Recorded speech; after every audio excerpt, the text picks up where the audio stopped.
One of the caveats about rib remodeling is it can be uncomfortable for several weeks.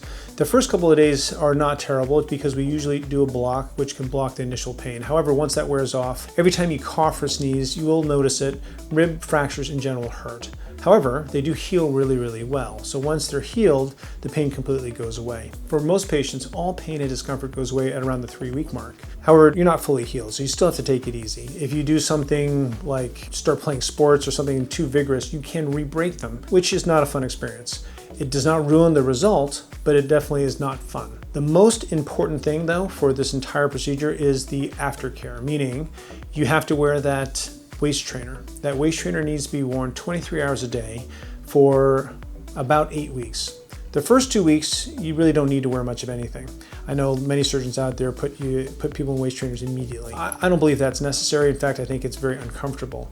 The first 2 weeks of healing, it doesn't really matter because the recovery portion, the healing portion in the early stages, it's still flexible. So once you start wearing the waist trainer at the end of 2 weeks, you need to wear it for about 6 full weeks until the end of 8 weeks. And at that time, everything's fully healed and you don't need the waist trainer anymore. So one great thing about my practice here is if you choose to have surgery with me, we have the ability to keep you here overnight or even multiple nights if you choose. On many of these procedures, it is very useful to stay overnight because you can have a nurse there making sure you get your medications and really at your beck and call for at least 1 full day.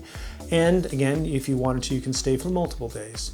We also have access at the same facility to hyperbaric oxygen, red light therapy, cryotherapy, lymphatic massage, as well as IVs and various other therapies that can get you healed much faster and make the recovery process less uncomfortable throughout the whole process.